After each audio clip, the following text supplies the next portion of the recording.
आचार्य जी online. प्रिय भ्राता भगिनीश्च, गत कालांशे गद्दिवसे आर्यभट्टः ज एकादश पाठः अस्ति तस्य उपरि चर्चां वयं सर्वे मिलित्वा कृतवन्तः।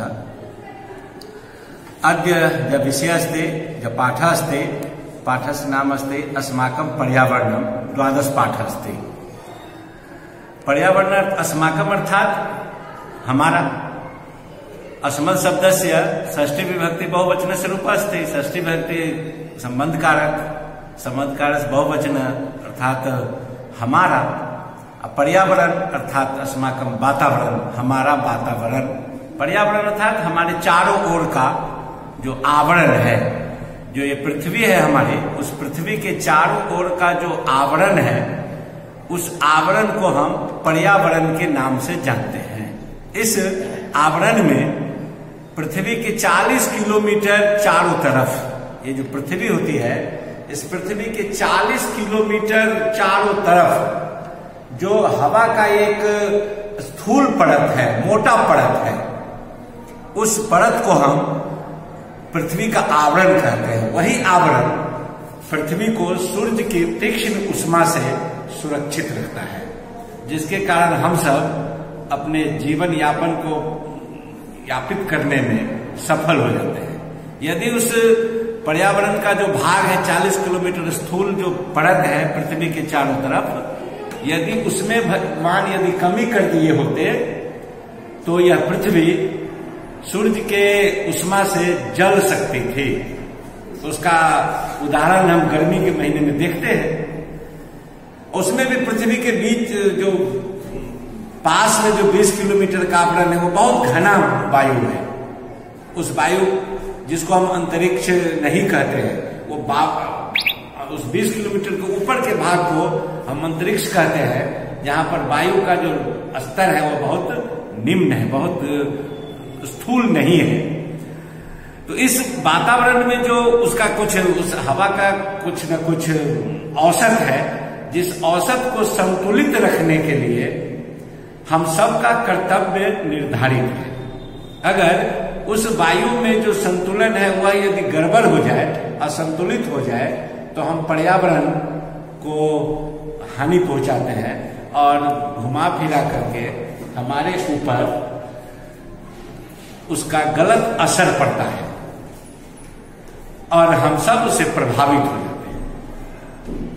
अब कैसे असर पड़ता है कि पृथ्वी का जो संतुलन है, उस संतुलन में व्यवधान उत्पन्न हो जाता है और मनुष्य उस असंतुलन को स्थापित करने का एक प्रमुख कारक है।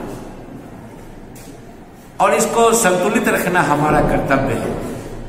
हम विज्ञान विषय में भी पढ़ते हैं या संस्कृत भाषा से भी जो विज्ञान का चिंतन हुआ है, उस विज्ञान के चिंतन में भी वायु की परिभाषा निश्चित है कि भिन्न भिन्न प्रकार के जो अवयव हैं उनका मिश्रण, धूलकण या जल के बिंदु, जल के कणों को मिश्रित रूप को हम वायु कहते हैं। और उसका एक निश्चित औसत है, जिसमें प्राण वायु का औसत है, अंगारक वायु का औसत है, एक नाइट्रोजन वायु है उसका औसत है।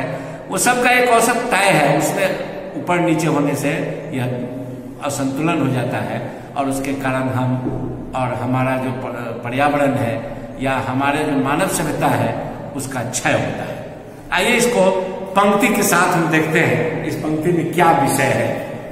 देखिए, इसमें है या भूमि यह जलम यश्च वायु परितः विद्यते। जो भूमि, जो जल, जो वायु परितः अर्थात चारों तरफ, विद्यते पाया जाता है, तत्सर्वम मिलित्वा, वो सब मिलकर अस्माकं पर्यावरणं कथ्यते, सभी मिलकर हमारा पर्यावरण कहलाता है। तो स्वस्थम पर्यावरणम अस्माकं जीवनस्य आधारो अस्ति। यह जो पर्यावरण है, जो स्वस्थ अगर रहे, संतुलित रहे, तो यह हमारे जीवन का आधार है। यदि असंतुलित हो जाए, इसमें यदि संतुलन में कमी हो जाए, तो हमारा जीवन मुश्किल हो जाएगा। आप इसका एक छोटा सा अनुभव कर सकते हैं कि यदि धुआं से भरे हुए घर में धूम्र समझते हैं, जो अग्नि से जो निकलता है काला अंश, उसको हम धूम्र कहते हैं, उस धूम्र से भरे अंश में, भरे वातावरण में हम 2 मिनट भी अपने आप को संतुलित नहीं रख पाते। हमारे अंदर जो श्वास के माध्यम से, पर्यावरण से जो ऑक्सीजन जाती है, उसका अभाव हमारा हृदय 1 मिनट भी नहीं झेल पाता है। और यह पर्यावरण जब असंतुलित होता है तो सांस लेने में परेशानी आती है। इसलिए हमारा धर्म है कि इसको संतुलित रखा जाए।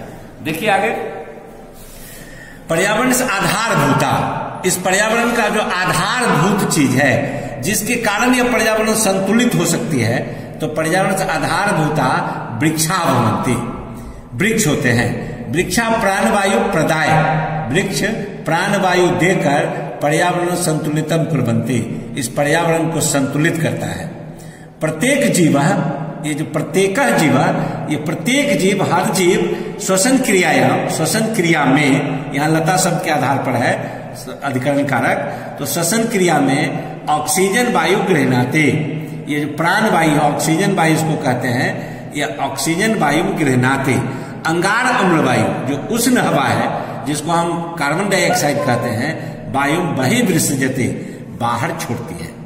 हर जीव, जितने भी जीव है इस संसार में, श्वास लेने के क्रम में प्राणवायु स्वीकार करते हैं और अंगार अम्ल वायु परित्याग करते हैं। यही काम वृक्ष भी करता है। लेकिन भोजन बनाने के क्रम में, जिसको हम विज्ञान में फोटोसिंथेसिस कहते हैं, तो प्रकाश संश्लेषण के दरमियान वृक्ष ऑक्सीजन छोड़ता है, कार्बन डाइऑक्साइड स्वीकार करता है। इससे हमको संतुलन मिलता है। लेकिन रात्रि में फिर यही क्रम बदल जाता है। इसलिए हमारे संस्कृत के जो मनीषी थे, जो हमारे पर्यावरणविद थे, आज से लाखों वर्ष पहले ऐसे वृक्षों की खोज की जो अहर्निशम, मतलब 24 घंटे केवल प्राण वायु ही देती है। उन वृक्षों को वह देव वृक्ष की संज्ञा दिए और कहा कि इसको काटना पाप है, उसको धर्म से जोड़ा।